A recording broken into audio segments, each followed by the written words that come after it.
The CCCR, or Centre for Creative and Cultural Research, investigates the ancient, innovative relationship between social culture and creative production.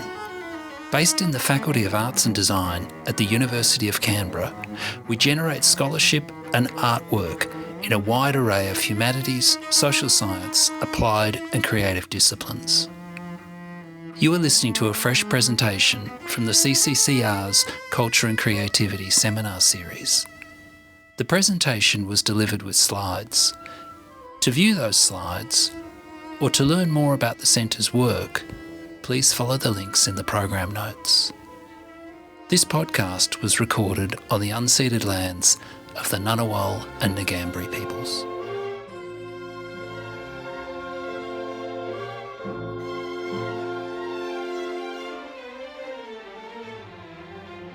Hi everybody, my name's Paul McGee. I'm the Director of the Centre for Creative and Cultural Research here at the University of Canberra.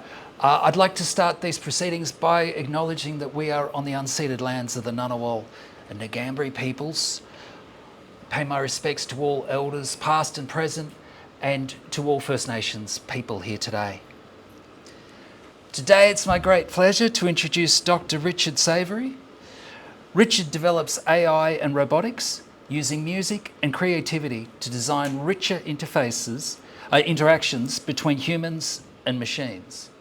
He's currently an ARC DECRA Fellow, 2026 to 28, here at the University of Canberra, researching robots and AI long-term use and group interaction. And previously, Richard was a research fellow at Macquarie University, where he built robotic musicians that could rap and drum with human performers. They're pretty extraordinary. I think we might be seeing some of them today. They're pretty wild.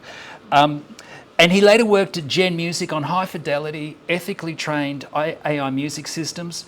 Richard's work has attracted $3.8 million in funding and been featured by Scientific American, BBC Radio, and Disney+.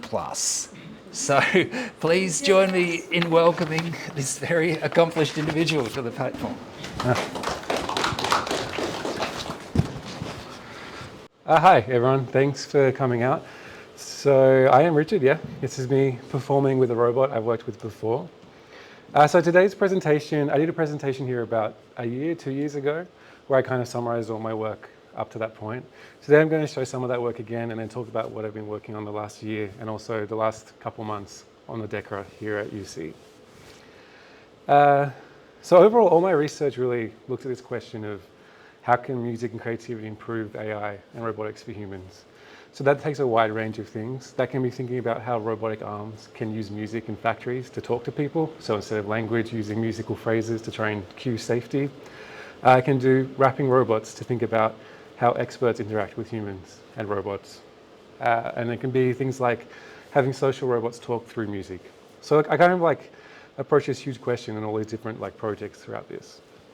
So from 2017 onwards, I worked with this robot here, Shimon. It was rapping. I taught it how to rap. We redesigned the face, and we also had it playing marimba. So I'll do a quick overview of this project here with a video and show some of the things it was doing. At this point, a video was played that will not translate well into the podcast format. The presentation resumed as follows. So that summarized some of my past work. So you saw things like a human playing with guitar. So for me, robots are all about the human that works with them, not just robots on their own. So that sort of collaboration between one hand by the robot and one hand by the guitar, by the human, is really interesting. Or you saw Jason Barnes there, who is an amputee drummer I worked with a bit, and we helped develop a prosthetic for him that allows him to use his muscles in his arms to play the drum. So he could combine it with just the way he was thinking, could use those sticks on the end. And so that was an interesting project. You also saw the way we had these robot arms dancing and people interacting and moving around that. So it's all about this human going in amongst the mix. And so that was from 2017 to 19, developing those. That kind of culminated in this next video I'll show you of the robot singing. So everything in this song is AI generated back before it was mainstream, back in 2020. So the lyrics and the voice are all generated by the robot itself and the music. But you can also see everything's like a collaboration between the human and the robot. So I'll play a quick sample of this song as well.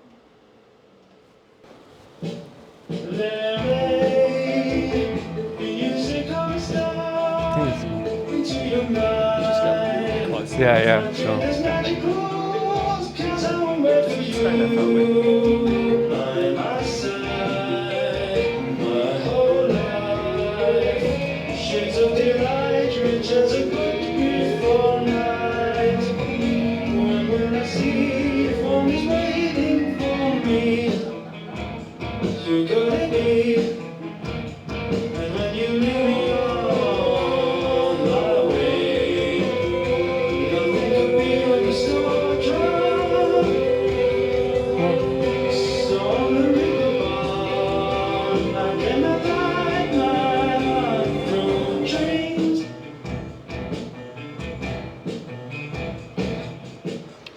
Yeah, so this was Shimon the robot.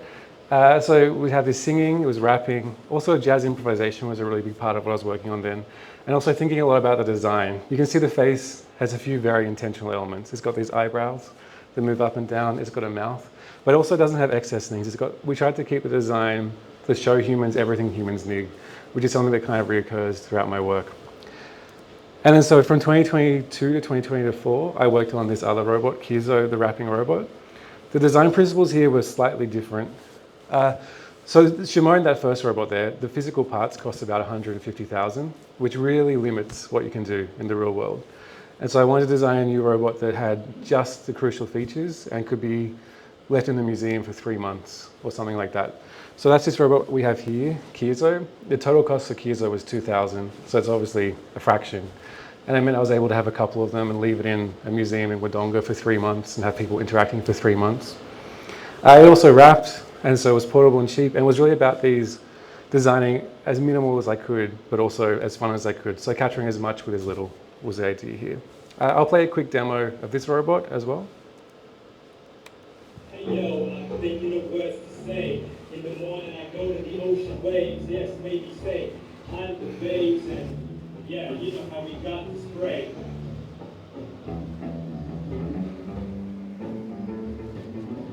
Hey, different, I'm curious for the rap, but and I see you playing and hit the beach, high spot. Sounds like a chill way to start your day. Fuck you, catch some waves and have some fun today. I'd like to have fun today with the computer, with drumsticks.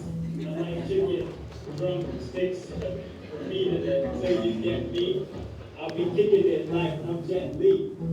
Well, that's cool, but let me be clear. As a drumming robot, my sticks are full of gear. I don't fry them up or cook them with spice. I just play rhythms that make you feel nice.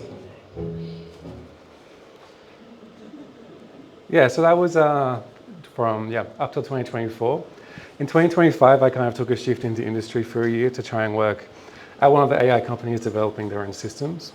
So last year I was working at Gen Music, which is a text-to-music creator. So you put in a prompt and it gives you back a whole music track. And there's a few reasons I chose to work at this company, because they try to approach things in a different way from lots of the mainstream ones. Actually having ethical and like appropriate for artists practice was kind of the core of everything they do. So the way the system worked is much like ChatGPT or any of these systems. You take in a prompt for a track, like make an EDM track. You can get multiple takes back and then you can change the track over time as it comes back and forth. So you get a 60-second track based on that.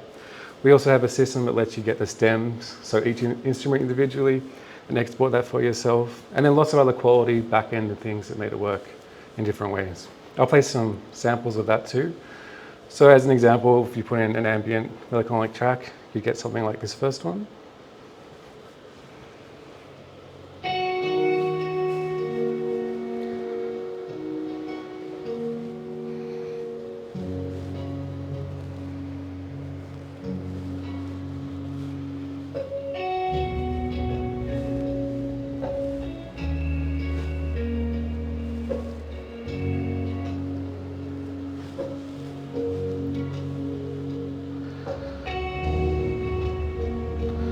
Or if we skip to a track-generated Memphis-inspired trap.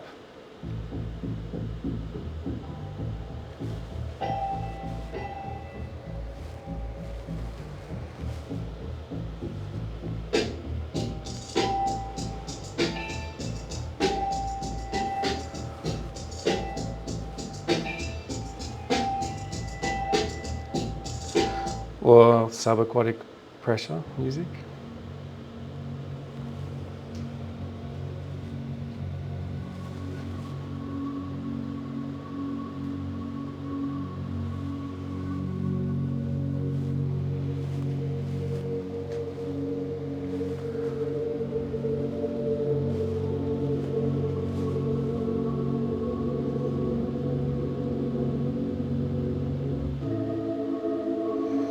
Yeah, so that's just like a really quick overview of that. But there's a few systems out there. I don't know how many people have tried them, like Suno and Udio. One of the reasons I wanted to work with this company was that it was really interesting to see behind the scenes of a company like this and understand how we could do things differently to actually work for artists. And some of the things we did there were all our training set was licensed from musicians directly. So we would recruit musicians. We had a whole team, well, a whole team of 2 people, but their full-time job was talking to musicians, and they owned part of the company and got royalties from that. So everything was trained, they got money back into their system. And it was really complicated. You know, there's so many interesting questions there about how much value each musician's worth. Is it worth per track?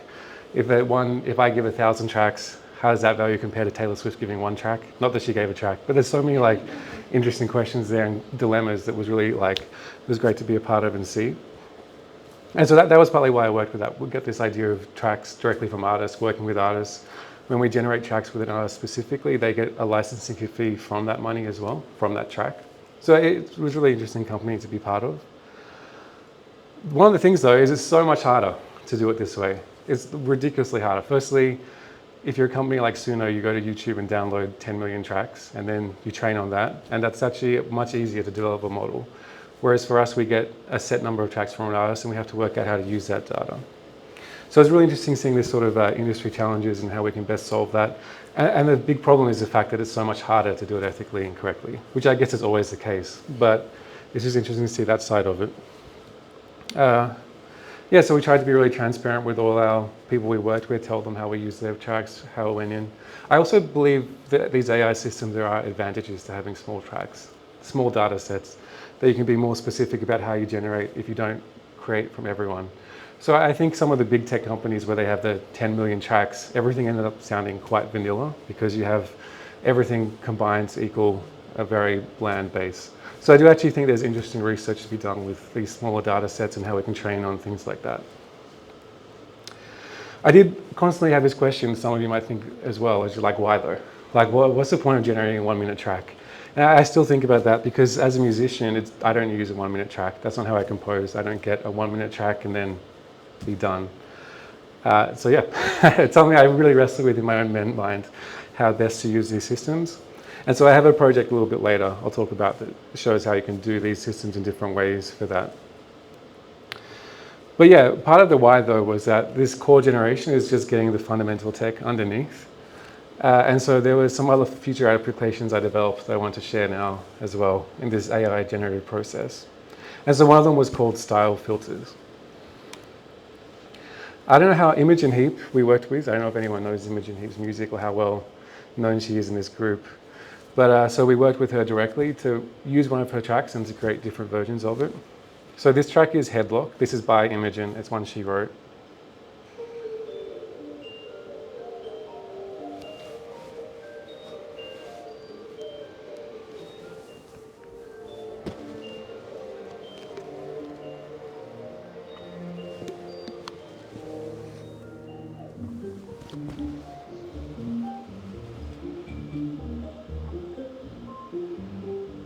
Let's skip on.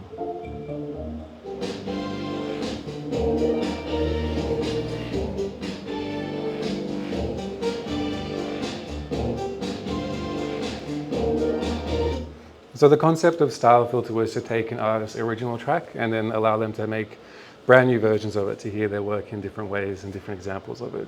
So that original Headlock, here's a repurposed version of it through the AI system that changes the style and the type of music.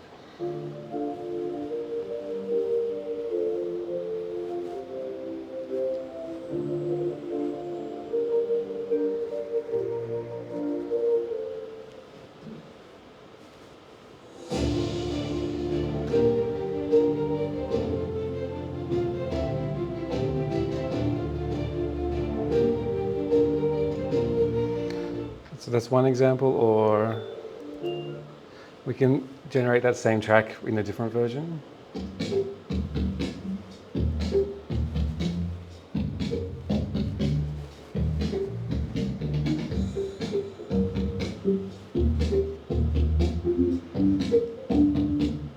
Or another one.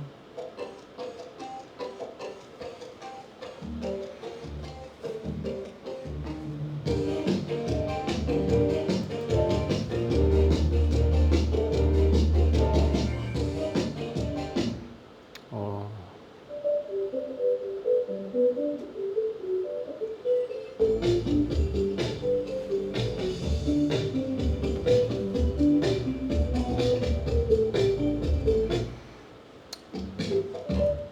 yeah, so that gives an idea of how these tools can be used. And honestly, that's like a big part of my current research now as a DECRA Fellow, is thinking about how these tools can be repurposed and actually used by artists and creators, and in a way that benefits them with the training side, and also is actually useful and fun as well, as opposed to just kind of these straight out generations that are much harder to use. And so yeah, Imogen used it in one of the tracks she released after as well to create a different version. Yeah, so the working with artists is really important to me as well. There's finding people like Imogen who we can then work out what we can actually do to make them help them create interesting new ways to approach art. And so that was 2025. That company, I actually had intended to keep working for them 50% now, but then we were acquired at the end of last year. And so now I'm full-time on the DECRA, which is actually great in lots of ways. And so my DECRA focuses on robotic musicians in long-term use with group dynamics and AI. And the big idea is that something like Shimon, that robot that you saw there, I've shown it to like, I don't know, tens of thousands of people, and people always love it, basically, or they hate it. But most people love it, but that's because in 30 minutes, it's very easy to love that. And so I wanted to find out what happens over 6 months. How can we actually have these systems with people for 6 months or 3 years? Does it last beyond 1 session or 2 sessions? And find out what happens there. So that's a big part of my DECRA research. The other part is thinking about groups of humans and groups of robots. Because so many of these studies focus on a participant coming in, talking to a robot, and then going out. But that's not how the world really works. There's so often more than one human or more than one robot. So I'm studying this idea of different groups of robots and groups of humans together and seeing what that looks like as well. So really the overall project focuses on this idea of long-term interaction. How can we sustain engagement? How can that change over time? Do people like it more or less? How can we get past the original novelty? And then also what it means for an expert to work with a robot or AI system for a long time. That's one of the core branches. The other core idea is just group dynamics. So how do different numbers of humans and robots work together? How can we handle that group interaction? And then things like entitativity, which is where how well you see a group fit together. So if you see a group of robots, you see one AI mind, or you see 4 robots. And then the other big idea here is generalizing these principles from music to everything. So I really believe at the center of my work is that music and creativity are a really good way to develop and understand AI and robotics. I think if you can train a robot to play piano, you can train it to do surgery. If you can work out how a robot can rap and go back and forth with a human, you can work out how they can talk in any expert situation. Because if you think about music, it's this area where you have to be an expert, you have to be able to change that knowledge in real time, you have to have all this different fundamental understanding, you have to be able to listen really carefully to what's happening on the other side from the human. So that's kind of how I see this all generalizing across in different areas. So I'm going to talk about 3 of the initial projects that I'm working on now. Ambiguous failure, which is looking at these generalizing principles. Finding influence, which is looking at saxophone interaction, and then long-term use of an LLM with different ideas and different agencies. So the first thing is this ambiguous failures in robotic musicianship. So in robot studies, an error is a risk. An error is any deviation from expected behavior. So like the baseline goal of traditional robotics is to not have surprises from the way a robot performs and to have it perfectly predictable. But that also sounds like a really terrible musician, someone who is completely predictable. And so there's this trade-off between how do you handle error and failure, and what does failure mean for a robot musician. And so like a lot of the baseline goal of music and improvisation in general is this deviation from expectation. And so that kind of is the core part of being an artist in some ways. So I'm looking at what that means for a robot musician to deviate from expectation. Yeah, so robot errors are typically defined as deviations from expected or desired behavior. So you have this robotics field where you don't want mistakes, obviously. You don't want the robot to hit something or do anything that's unexpected in a factory. You don't want a car to come out a different color from what you want. But on the other hand, in musical fields, you have things like this, where, like Herbie Hancock, it's not the note you play that's the wrong note. It's the note you play afterwards that makes it right or wrong. Then you have ideas like from Miles that the actual note itself isn't that important. It's the attitude of the person who plays it is 80%. So obviously there's two fields that have these completely different approaches to performance and creativity.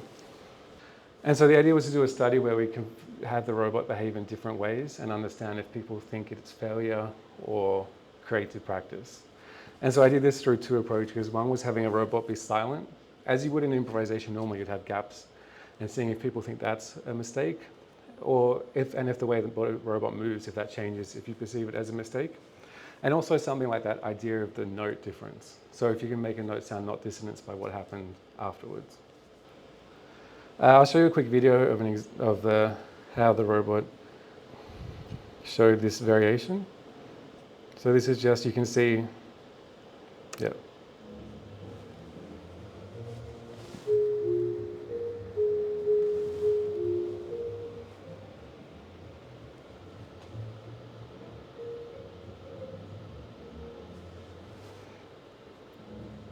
Yeah, and so you can hear how in a jazz phrase like that, for a jazz musician, it'd be very common to stop and have a pause while they're listening to the ensemble. And so the idea was trying to define what we can do to make it not seem like a failure or seem like a failure. A lot of my research isn't necessarily about making there be no failures or proving something either way. It's trying to understand what we can change in robot design and interaction to either have a failure or not a failure. You can imagine there's times in a factory where you want to know the robot has failed completely. And so I was thinking about what we can change to do that. So I studied this with 120 people online in December.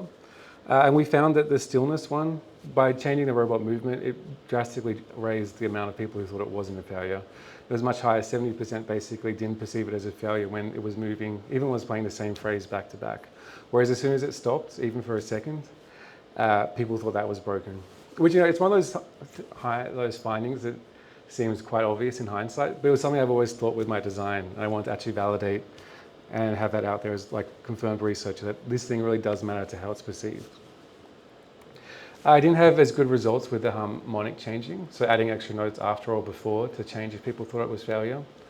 I think a lot of that comes down to musical training and also the humans backing knowledge. So this was a spread of results we have for the one on the left is the stillness versus non-stillness.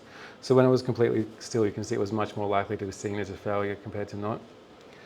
And with the harmonic risk, we only got slightly more likely when we had a note to resolve the error. But the other interesting thing about this is look at the spread of numbers on there. You can see every track basically had some people think it was perfect and some people think it was terrible, which is possibly also just the way a lot of creativity works in general, that the idea of if a robot is failing or not is very subjective. And something I've always found in my own work with robots is that you have to be much more conservative in the type of music you play. People are far less willing to accept a robot being experimental than they would be like Miles Davis. You can pretty much, if you go and see an expert human, you basically trust them in your mind already, whereas that trust isn't built with a robot at all. There's no belief that it's going to be good or not from just showing up. The other interesting finding was this, is that a lot of the audience's response correlated with their general attitudes towards robots. So Gators is this survey that analyzes people's general perception of robotics. So in general, if they thought robots are good overall, outside music, they were more likely to think it was all correct. Whereas overall, they dislike robots, they was more likely to be seen as a failure. So that goes back to this idea that, like, if you see a professional musician, you probably think they're going to be good. If you think robots are good, you actually also think they're going to be good. So there's always interesting questions in the creative robotic space about how do you define what's good or not good, and how do people perceive that. And yeah, so some of the principles I came away from this were the robot does have to look like it's alive and always moving. If you saw on Kizo, that original robot I had with the rib cage, I purposely designed the rib cage to always be breathing, so it looks like it's always moving a little bit. It obviously doesn't need to breathe. That was just a design choice. But that's something I've kind of intuitively done. And it's just good to see that, yeah, people perceive it really differently if it looks like it's alive or not.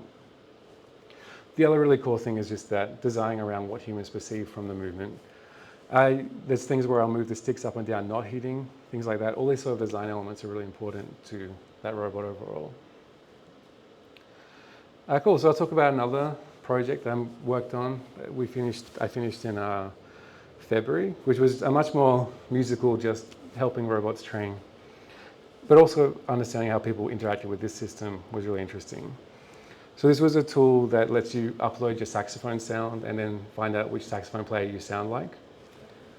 And so it has two purposes. One is for my work where I work with students and having them be able to hear who they sound like, see if they can modify their sound. It's also a sneaky tool to help develop saxophone robotics in the future by having the robot be able to understand what it sounds like and how it can change its tone to sound more like a different saxophone player. I won't go too much into this, but the idea is we take chunks of the audio player and then using it in extraction, we get basically the similarity between them and other saxophone players overall. And so that system was built. And it works really well. We get pretty high accuracy for top 1, which is how close the closest saxophone, and then really high for top 5. So you know if you put in Coltrane, you're 61% likely to get Coltrane back. I'll show you a quick example of what it actually looks like. Yeah, so we have this interface, and I tested this with people as well. And so if we upload a file here, we can find out. So I shared this with 10 saxophone players already to see how they liked it and what they didn't. And there were some pretty interesting findings from that. So if we put this saxophone,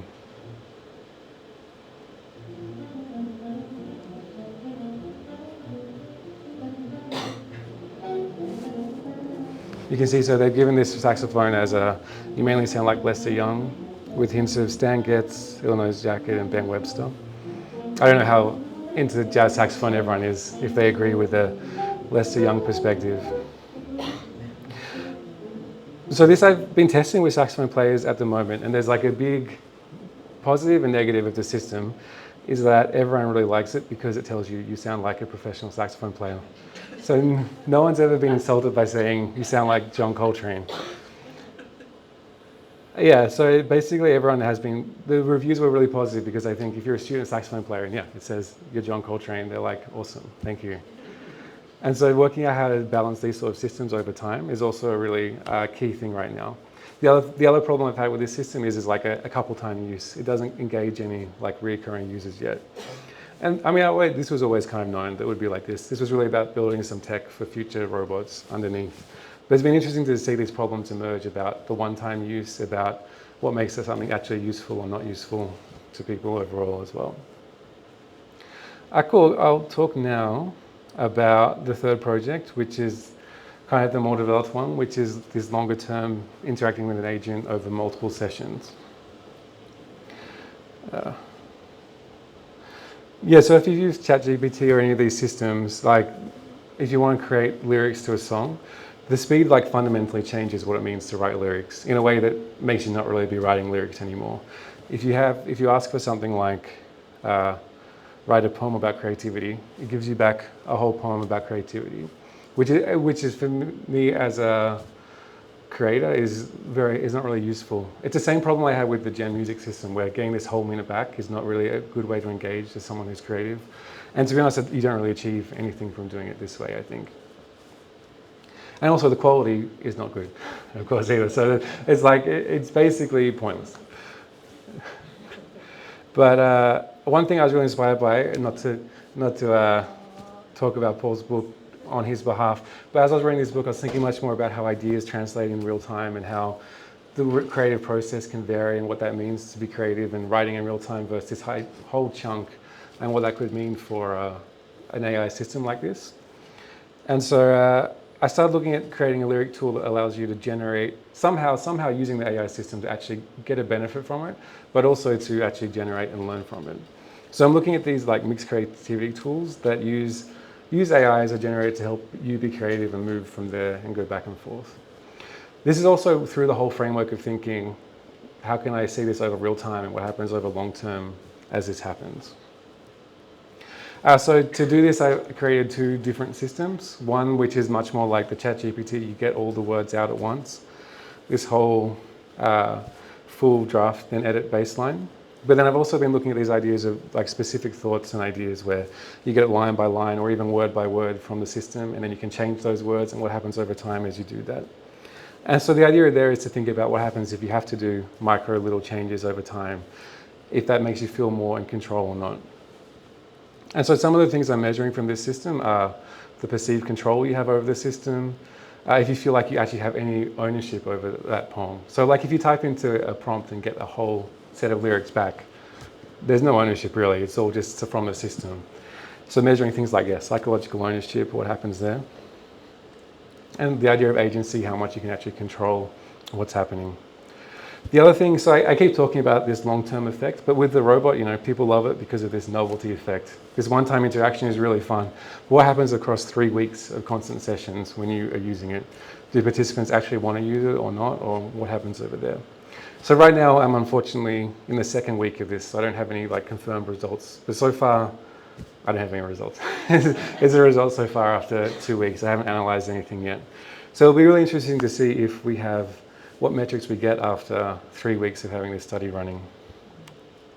And so I'm recording the psychological ownership. If you get line by line versus the whole thing, how much ownership do you have? Is there more enjoyment per either one? Is there agency? Do you actually feel like you're steering meaningful decisions? And then also I'm tracking a lot of metrics about how they use the system directly. So everything they click on, what buttons they use, and then seeing how that changes over the 3 weeks, as well as in the first session, what we can learn from that. So I'll show you this now as a way to see the system. So firstly, I can give you a demonstration of the bad full one, where it just generates the whole tracks at the start. So in this version, you select a topic, whatever you want. I can do presenting before Easter. And then you can generate the full draft, much like the, so this is basically it's a reversion of the ChatGPT model where you get the whole draft back to you given straight away. Hopefully straight away if I'm connected. It's slow. Yeah, so this goes back to that original one where I said where you get the whole model to you. I'll just skip to the one that's more fun anyway, the actual line by line generation. So in this one you get the line by line and then able to transform it individually. So instead of the whole text straight to you, you can get the first line. So Easter presentation. You can edit this line directly, a brand new, lyrics isn't really my area, but you can change anything and then try and transform each line as well. Like if we look at this line, we can make it shorter automatically, or we can change the tone, try a new metaphor, rewrite the line completely. I'm sorry, I was pressing way too quick. I realized no one could have read what I was just pressing. And then the idea is from here is that you can go line by line, add another line and then transform this line. Richard, sorry, can you press change rhythm? Yeah. Yeah, that one didn't change rhythm very well. Whoops. Yeah, change your rhythm, it turns what you have. Yeah, the changing rhythm isn't very yeah. But so the idea is that this is really about the agency and control over everything. Like if we add another line throughout here. Yeah, I guess Easter was a loaded one to say. But so the questions that this is bringing up for me are like this control, all these ideas. So it's not necessarily, this actually isn't really about creating a lyric creator at all. That's kind of just a fake pathway to understand how people interact with AI, how they feel about ownership, how they feel about agency and control. So I don't have any aspirations that this is going to be something people use to make lyrics. It's really thinking about how creative processes can happen with a system like this. And I think intuitively, this is obviously so much more control than if you just had that whole generation as from before. And so yeah, these are all the kind of quick things I've added in to just try different versions of rewriting it or moving things around or deleting them. Yeah, okay. So that's the lyric project. So this is still in progress. That's kind of a summary of the things I'm working on. And yeah, just to finish up, So the next stage is with the DECRA project. So I have those robots still using Shimon and Kiezo, but the next step is developing a new robot that playing a wind instrument is the next approach. So having that as an educator in a studio. So the plan is to have still in progress, but a recorder and saxophone playing a robot that can sit in a student's house and practice with them. So they will have normal lessons, and then over 6 months, it will also assist with the scale teaching and all these ideas at home. And it's again, a really way to see what happens over 6 months. Do the students stop using it after the first week? How do they relate to that robot being in their home? Do we get permission from parents? All these sort of questions are really open at the moment. Although I also finished a study last year talking to parents, and I found that most parents are actually positive about the idea of a robot that assists in this way, as long as it has an off switch, is a key finding. So you can turn it off at certain times when you're not using it. Cool, I think that I'll finish up with that, and if there's questions or comments, yeah.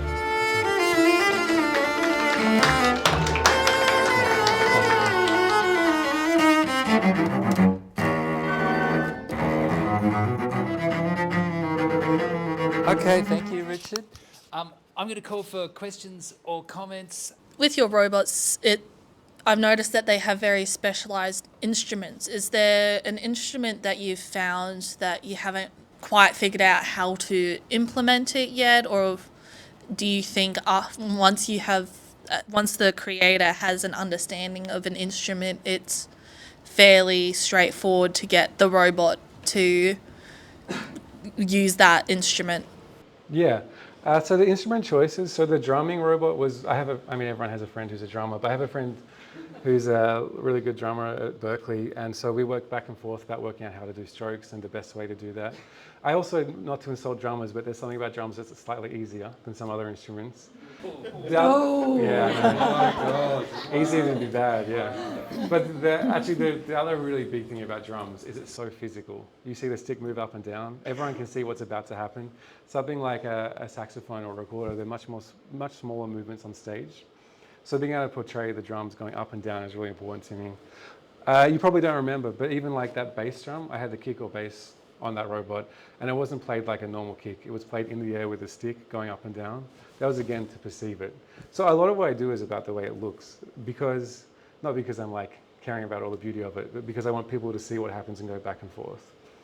Part of that also comes from my earlier background where I was doing just with laptops and without robots when I was in my master's. And I realized how unsatisfying it is to have a laptop playing the audio out as opposed to the actual physical things on stage. But to the question about what instruments in the future, so far we've done guitar and drums and marimba and piano.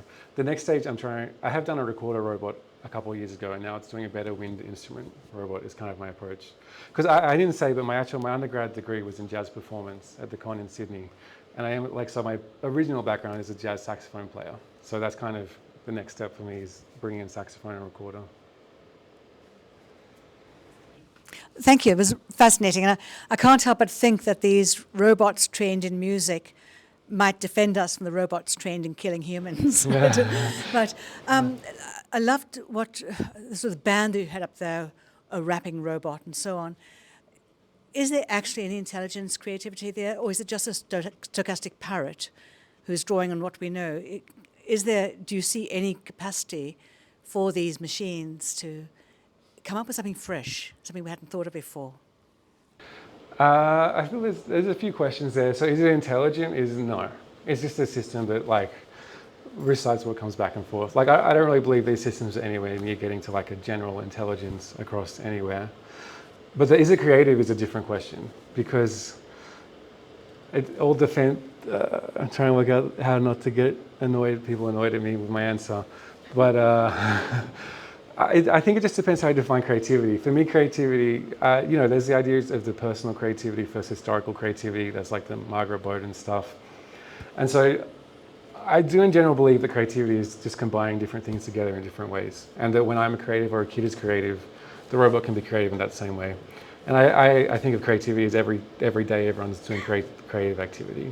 So I don't define creativity as being some amazing historical thing. I see it as something that everyone just does in life all the time. And I think everyone is creative in their own way. And a lot of people lose that over time through being an adult and things like that. But so yeah, I think the robots can be creative. I do. I don't think they're intelligent at all. Thank you, Richard. That was wonderful. What joyful research you do. It just fills me with happiness. I'm interested in the psychological, and I'm not a psychologist, but I was thinking as you were describing Imogen's, the work you did with Imogen, what it might, and she used it to good effect, what might happen if a musician or an artist of any form is continually being upped by AI? What might that do to the creator's psyche if every time you interact with this, it's doing better than you? It's doing better than you. Well, that's my insecurity speaking. Yeah, I mean, I don't think it's doing better than you. I think the idea of better than you or not better is a bit subjective overall. I guess the idea that the concern I have that relates to better than you is if it changes who you are and changes how you act. That's my big fear, is I don't want to lose too many parts of the creative act because of that. But it's kind of stating the obvious, but music has always been shaped by technology. You had the transition from harpsichord to piano that was devastating. And then you had the introduction of drum machines in the 80s that destroyed drummers. And so now drummers don't exist anymore, of course, from the 80s. And then you have, the transition of recorded music when it came out was everyone saw that as a terrible technology because it was going to destroy live performance. And so that hasn't happened. Whether AI is a completely different paradigm or not, I think is sort of open. But so I guess the better than you, I don't see that happening. I see it as more as a collaboration and just an interesting future tool you can use. Hi, Richard. As I kind of came in and you're talking about lyrics and stuff, I couldn't help but think about, I'm reading currently I Am Code, which is DaVinci Code being asked, DaVinci 002, one of the earlier OpenAI bots being asked to generate poetry, asks, instead of in the style of, write poetry about this. Which was a very, very interesting experiment. Yeah, it was a very interesting experiment. And part of that is that each of the three authors that played with this gave their own disciplinary perspective on what they thought when they first met this back in 2022. One of them, I cannot remember the name of the roboticist, but has devised a test for understanding whether or not AI is capable of creating great art. I'm also really interested as a vocalist. You've got a lot of very external mechanical instruments, and I've looked at your work before. Do you think that this has the potential to teach vocals? Because when we're working with this, it's a very, very different instrument to anything that we manipulate with our hands. And the other side of that is, at what point, I was thinking about novelty, but also at what point, if this is kind of the approach, are we locking students into the idea of the rights and wrongs of the structure of learning? At what point do we get to letting that go and being at one with the performance, with the song, with the music, which is obviously where some of our greatness in art kind of comes from, in performance? Yeah. So there's a few questions. I think so in terms of teaching vocals, some of those same questions I'm thinking about with saxophone, because so much of what happens with saxophone is in the mouth, and like the ideal design for a robot playing saxophone doesn't involve the exact same mouth and tongue. That's kind of inefficient. People are somewhat inefficient in different ways. So yeah, that's like not necessarily the way. So vocals, I haven't really thought about it, and no. I'm going to say at the moment there's not an easy way to teach that. I think some of the other ideas, like, I am concerned about what could be lost in using different tools. I guess that's always the question with every technology though. And so what I would say I'm trying to do is understand what will be lost or what cannot be lost. And so that's what these studies are doing. I'm not trying to say this is how everyone should write lyrics. I'm trying to see what happens if we do write lyrics this way. Is it really bad? Maybe it will be really bad. Maybe it'll turn out this is a terrible way to do it and we should go back to a pencil and paper or something. But these are kind of the questions I'm asking at the research. So I don't necessarily have like a great answer to that. But yeah, I think it's an important question to try and explore and see. And I mean, they're important concerns as well. Richard, I want to respond to the device you showed us that involves creating poetry and responding to parts of the poem rather than the whole poem.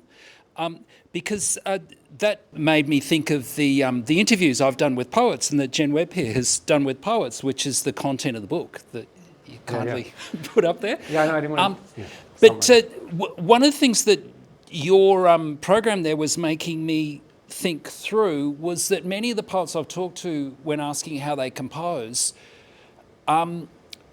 do talk about reacting to what they're writing in the process of writing it. It's not that they're writing the full poem and then kind of too caught responding to it.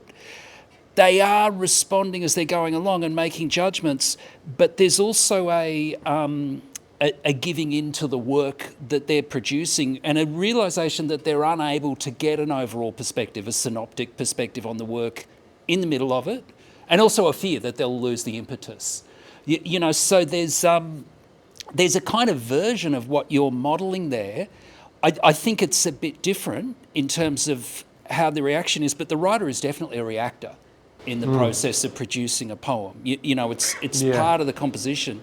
And I guess what I would say in terms of what you put up there is it's definitely a prompt for me to think through how I myself might model that in the actual artists I'm talking to.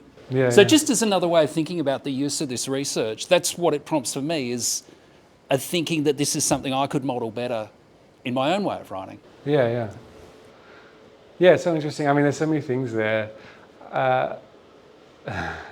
Yeah, I mean, part of why I started was to understand. When I was doing my jazz degree as an undergrad, all the teachers were like, you can't teach jazz, even though, you know, they're faculty getting paid to teach jazz. And so I'm like, if we can make computers improvise in certain ways, how can I understand how this actually works better? And so that was my original thing, was coming just from a creative perspective and thinking, what is creativity, what does this mean here as well? Yeah, I mean, all the stuff with your book was really inspiring for this, and I know I haven't really done the concepts justice. It's kind of like the springboard for it. Hello. Hey. One of the things I thought when you were showing the robot and when it freezes, automatically I think of animation. So when you're breathing life into something, as soon as it stops, because we never stop, like there's always breath and movement happening for humans. So I could see how automatically someone goes, oh, it's broken. Yeah. So I'm just leaning on my animation theory there. One of the things I was interested in that I thought was really curious was that idea of mistakes and the fact that it can create mistakes in robotics. You try and get rid of them, but in musicians and creativity in general, I think sometimes some of the great things come out of mistakes. Like in game development, sometimes a bug becomes a feature because you're like, hey, that's actually quite cool. And I was thinking, at the level of playing musical notes, it might be harder for people to understand, but maybe in the lyrics, making those little mistakes would be easier for people to understand, pick up on and study, maybe. Like, I think of the robot rapping and then the person next to him laughing because he was like, I don't know, I've just done a really bad rap. So having those little almost humanistic nuances of chuckling about something or going, oh no, or saying or oh shit. Or stuff like that built into the model, enabling that to, which we would maybe justify as a mistake, but then that brings that level of humanistic kind of, oh, they've made a mistake, which is inherently human. Yeah, it's super interesting. I don't know. The lyrics would be cool, for sure. Thank you, Richard. Well, I was kind of thinking about, similar to you, I was thinking about the mistakes they make, or supposed mistakes they make, and I was thinking about the perception of competency as a musician. So to be considered a competent musician, the expectation is nearly impossible. So one wrong note and people think you're incompetent or less competent. So do you think we're at the point where we can sort of attribute this kind of competency to a robot musician? As in, would we hold them as competent if they make, I don't know, say 20% mistakes? Yeah, I don't know. The assigning competency to a robot is so interesting and challenging. The thing is, forgetting about robots, there's a human element of what is competent. There was that, I think it was Joshua Bell on the subway in New York. I don't know if people have seen that. Was it Joshua Bell? It was one of the best classical violinists in the world, playing in a New York subway, and everyone walks straight past him. And no one stops to hear, and then he goes and plays at Carnegie Hall for $1,000 a ticket that night. And so there's a whole study with that so much of the context is just so important to how people perceive music in general. And so the 20% mistake, I don't know, it's really hard. Well, whichever. Yeah. Not necessarily 20, but one mistake, Yeah, there's definitely a lot with the robots as well, just the location of it. Like if you have it on a performance, if you have it on a major venue performing hall, people are much more likely to think it's working than if you have it in a studio at a university where it seems more like a study, I think. I mean, so much of music and art in general is about the cultural context, I guess, obviously, really. But this is why that interaction with live musicians is actually quite interesting because, say, when you are playing in a band or, you play a flat instead of a natural, immediately noticeable, unless you do it again and on purpose. Whereas, it'd be interesting to see how robots really interact with, kind of unhinged improvisation. Yeah. Yeah, the unhinged improvisation, because I used to actually play a lot of free jazz stuff, and the problem with that is it doesn't get on Disney Plus like the rapping robot does. So it's interesting to explore again, and the boundaries between mistake and not are so vague there as well. Thank you. Thanks. I was wondering why the robot, which is visible to the audience, it had a head. So I think the head is not needed for the functional aspect.